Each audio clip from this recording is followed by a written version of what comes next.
All right, guys, fast forward just a couple days. I got some stuff from Condor Speed Shop that is ready to go in the car. So I'm gonna show you what I got from Condor Speed Shop, and then we're gonna throw it in the car. All right, guys, now we did get a few things from the Condor Speed Shop. Sent us a sticker that'll go on the box somewhere around there. Right here are the pieces for my shifter rebuild. So there's that plastic bearing piece, well, not a bear, just like that circular piece that goes around the ball for the shifter linkage, and then this is a bushing of some sort. I'm gonna order a couple more things for like a complete shifter rebuild, but I'm not doing that today. It's kind of a big job that I'm not gonna do in the driveway. I'm gonna wait to get a spot in the shop, and then we can put it on the quick jacks and do it, make it easier there. Anyways, the goodies we will be installing today is this Condor Speed Shop shorty knob. I think it's a perfect length and it'll look good in the car.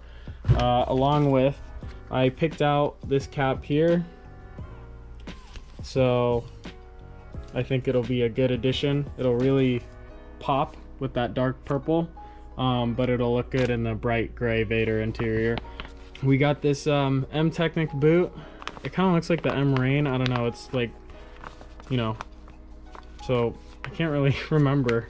I believe it's an M-Technic one. I'm not too familiar, but it looks good. So let's remove the current shift knob and the boot, and we'll get to this install. All right, we're gonna give it one swift pull up just like that, and here is the old knob off. Now we can go ahead, proceed to remove the boot, which is pretty easy. It's just gonna be a couple clips. I think I'm gonna set the GoPro down for this so I don't snap this bracket, but yeah. All right, we're trying on the shift knob here for size. It's not exposure. There we go. You know, reverse 1, 2, 3, 4, 5. We didn't get the 6-speed in the US. Anyways, this knob feels cool. So what I'm gonna do is pop this off, and we're gonna cut this and put the new one over. I'm not gonna glue it, I don't think, because this elastic seems pretty good and it probably fits over the frame perfect, because it had me select what chassis it was for. So I hope, you know, I don't really want to glue it, but I will keep you guys updated. Let's pull this off. All right, so I am sure that this ripped shift linkage boot here definitely plays into why my car shifts so loosely. Like, the whole shifter is loose. There's not a lot of resistance. I know this is supposed to help with that, and it looks like this side isn't even in. You can see that little corner flipped up there, so I'm gonna try and fix this for now, and then I have another one of these coming, but we won't even touch this till we do the shifter rebuild. Guys, look at how good this turned out. The shorty knob is sweet because it's got these little adjustable Allens down here, but the boot naturally just sits there, so it looks super sweet.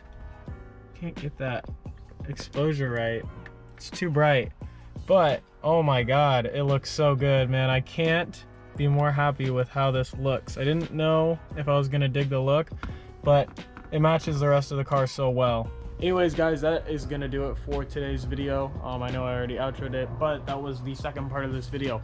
We have some Euro depot corners and taillights and side markers coming in soon. Anyways, thank you guys for watching. Make sure to subscribe for more E36 M3 content. Planning on cranking out a lot more videos of this car, so let me know if you guys liked it. That's about it. Thank you guys for watching. Subscribe as always. Peace.